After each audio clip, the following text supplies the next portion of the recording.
Today is the day na tatakbo na nga tayo sa Boss Ironman 2026 Mindanao Cup. And syempre magre-ready na tayo para sa ating morning routine. Alas 12 pa nga lang pero tumulog na ang ating alarm clock dahil maaga tayong gigising. Alas 4 kasi ang take-off natin para sa Boss Ironman. Ganito nga pala ang ginagawa ng morning routine natin na si Boss Babe. Para palang sila to. Kailangan mo na i-press yung camera tapos bigla ka ulit papasok. Para kan sila, di ba? Ganun pala yun.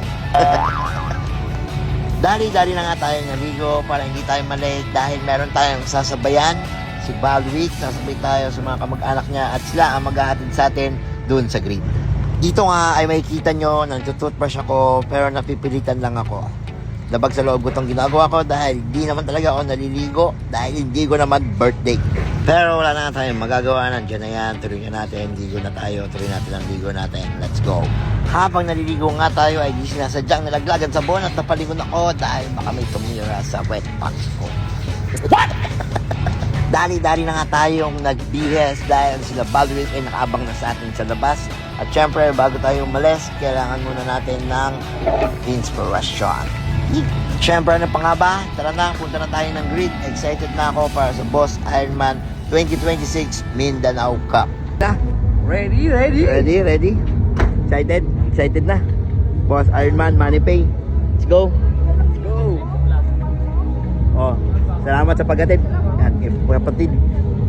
Tara, let's go. Let's go na. Excited na to. Habang papunta nga ako ng grid ay nasalubong ang aking kaibigan na si Julius. Siyempre, presenting the reso. Ayan, ang ating gamit-gamit sa pagbiyahe. Niyakap nga niya ako dito at sabi niya, good luck at umuwi ka ng buo dito sa Jensen dahil kakain pa tayo pagbalik mo.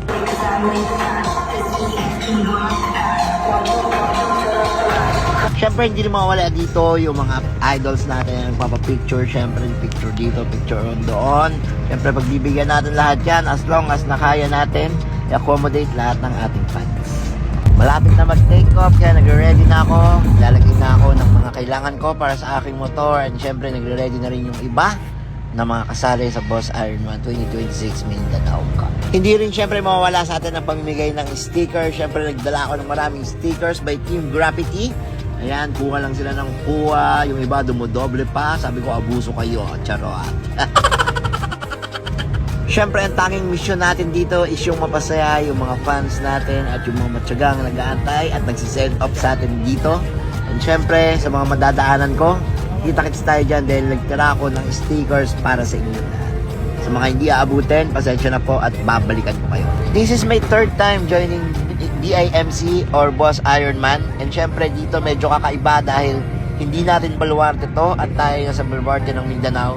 Pero pipili natin tapusin to at enjoy natin itong biyahe na to. Boss Ironman is not a race. Ito yung patibayan ng stamina, patibayan ng utak at pagalingan ng strategy. Syempre hindi ito karera. Lagi namin nire-remind yan at lagi sa amin nire-remind yan ng Boss Ironman. So jump start na tayo. Let's go na tayo. Roll out na. Gear up. So bukas abangan nyo naman yung upload ko sa mga view na napuntahan ko at sa mga gandang tanawin na nakita ko. So let's go. Ride out na tayo. At bago matapos ang video na to, maraming salamat sa Evo Helmet Philippines, Team Graffiti, para sa inyo to, para sa ating tong laban na to. At syempre tatapusin natin to hanggang mag-finisher tayo.